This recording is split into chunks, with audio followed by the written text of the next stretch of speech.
Oke, baik. Ini ada kesempatan yang pas mumpung ada Aunty Jo di sini, mungkin Papa Eka ataupun Mama Isni, kakak maupun adik, ada yang ingin ditanyakan, monggo loh, silakan. Kamu dulu deh. Gitu ya caranya. Iya. Oke, Aunty aku mau nanya, aku kan ibu rumah tangga, Ya. tapi ada juga pekerjaan di rumah. Bagaimana cara mengelola emosi kalau lagi di rumah? Kan saya mengurus anak juga, ada pekerjaan juga dan mengurus rumah juga. Kalau capek itu lumrah ya pasti ya. Semua orang yang berkegiatan itu pasti merasakan itu. Aku ingin tanya bagaimana cara mengelola emosi. Wajar nggak sih kalau kadang ada marah seperti itu, Aunty? Berarti Papa Eka kurang kontribusi. Oke, ya benar sekali. Jadi yang namanya lelah secara fisik itu wajar. Dan memang semakin kita lelah secara fisik, maka emosi itu bisa juga semakin terpancing gitu kan. Nah pada saat terpancing, biasa yang kita hadapi ini yang berkaitan sama hal-hal sehari-hari yang kita lihat di rumah. Dan terkadang sebagai seorang istri, terkadang kita tuh ngerasa bahwa kok semua aku ya, kok aku sendiri yang capek ya. Kadang kurang mendapatkan, merasa nih ya, kurang mendapatkan support. Pak Eka dengar dan tertuduh ya. Ya, tapi ini benar. Tapi terkadang dari pihak suami kalau kita tanyakan, mereka merasa sudah mensupport. Ya kan, Betul. Mereka mensupportnya dengan cara yang berbeda, makanya ada bahasa kasih kan. Bagi para suami kebanyakan mereka merasa bahwa supportnya dalam bentuk finansial, sudah memberikan fasilitas, itu support dari mereka. Tapi dari si istri terkadang bahasa kasihnya nih beda nih ya kan. Dia merasa bahwa bukan itu yang utama, tapi aku diakui nih, terima kasih ya Ma, kamu udah ngatur rumah ini, rumah jadi pulang tuh beres. Makasih ya anak-anak itu tumbuh kembangnya sekarang baik. Nah terkadang bahasa word of affirmation yang dikeluarkan. Nah iya, jadi makanya perlu komunikasi bahwa sebetulnya yang paling cocok, yang paling ngena ke aku itu kata-kata supportingnya tuh dalam bentuk apa sih gitu. Misalnya bentuk bahasa kasihnya seperti apa. Kan ada dalam bentuk pelukan ya atau physical touch. Misalnya love language nih kalau anak-anak bilang. Iya. Misalnya di hugging, dicium dan sebagainya. Bisa dalam bentuk physical touch. Bisa juga tadi dalam bentuk word of affirmation. Dikasih terima kasih, dipuji dan sebagainya. Bisa juga dalam hal quality time. Jadi ada waktu-waktu khusus berdua yang di-arrange. Pergi berdua di luar anak-anak misalnya. Itu menjadi sesuatu kekuatan bagi si istri gitu. Nah kemudian bisa juga dalam bentuk gift atau hadiah. Misalnya kayak tadi Papa Eka bilang, sekali-sekali aku tuh secara random aja ngasih dia hadiah gitu kan ya.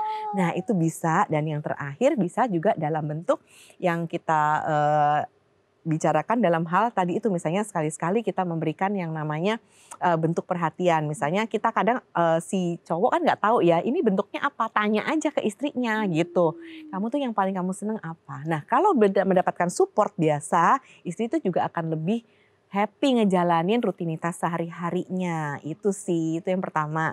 Nah yang kedua, kalaupun memang ada rasa emosinya ini berlebih gitu ya, terus nggak bisa ngontrol, boleh kok kita itu mengakui bahwa memang kita lagi capek, itu boleh. Dan kita sebagai seorang wanita, sebagai seorang ibu rumah tangga, butuh yang juga namanya perbantuan terkadang kan. Nah kasih tahu aja sama suami capeknya di mana. Atau kemudian misalnya ada anggota keluarga yang dekat bisa sekali-sekali menggantikan, terutama kalau misalnya kita lagi sakit atau misalnya ada hal-hal yang memang nggak bisa kita lakukan di rumah, itu kita minta bantuan sama support system kita yang lainnya, dan itu nggak apa-apa banget, nggak menjadikan kita tuh kayak tanda kutip gagal jadi ibu gitu, enggak. Gitu. Jadi utarakan aja apa yang kita butuhkan. Dan yang ketiga, cara ngontrol emosi ya tadi, kalau memang kita terbiasa on the spot langsung mencetuskan, kita boleh ambil jeda sebentar, me time sebentar, untuk sekedar misalnya tarik nafas, minum air putih, dengerin lagu yang kita suka, and then kita balik lagi ke rutinitas ataupun hal-hal yang memang kita perlu lakukan di dalam keluarga. Tapi ini ada yang menarik deh, melihat latar belakang pertemuan dari Mama Isni dan juga Papa Eka kan dimulai dari masa kuliah. Ini membantu nggak sih dalam membangun pola berkomunikasi antar keduanya? Oke. Nah, menurut Papa Eka gimana? Saya kan mengenal istri saya ini dulu itu dia sangat pendiam, kategori cerdas tapi pendiam. Di organisasi pun kalau nggak, ayo ada aspirasi apa atau dia lebih milih diam. Jadi saya kasih tugas-tugas aja nih, kamu kerjain ini ya, kamu kerjain ini ya. Tapi dia, ya udah dia kerjain tapi dia malu-malu gitu, lebih banyak malu-malu.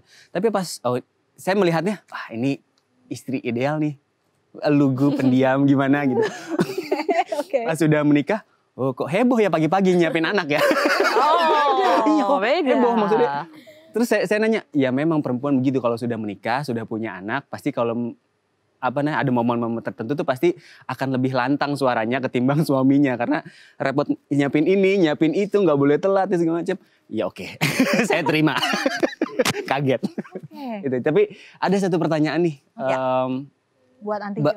Buat Anti, boleh nggak sih kita tuh sepakat untuk membagi tugas? Jadi saya mengakui bahwa istri saya secara akademik unggul dengan nilai-nilai yang baik begitu kan. Jadi saya berbagi tugas sama istri, Mam, kamu bagian akademik ya, saya non akademik. Kayak misalkan ada kegiatan voice over iklan ataupun dubbing itu saya, atau nyanyi itu nanti sama saya. Tapi kalau akademik segala macam sama istri, apakah itu baik atau tidak ya membagi tugas seperti itu? Itu malah bagus banget ya nggak sih Anya? Itu bagus banget. Jadi benar-benar ada pembagian. Jadi kita masing-masing tuh kan akan lebih jelas kan porsi kita yang mana kalau memang ada pembagian. Dan itu sekali lagi dikomunikasikan. Kayak tadi saya salut banget loh bisa ngomong kayak gitu bahwa kamu bagian akademis ya, aku non akademis. Terus contohnya apa nih akademis? Oh misalnya ngerjain tugas, dampingin anak belajar. Kalau aku non akademis misalnya ngajak dia main gitu kan. Ngajak dia misalnya nonton, konser, pertandingan bola atau apapun itu bagian aku. Itu bagus banget. Dan itu dipertahankan sih, karena memang kita masing-masing suami istri yang tahu ya kapasitas kita lebih ke yang mana, kita lebih banyak take part di situ.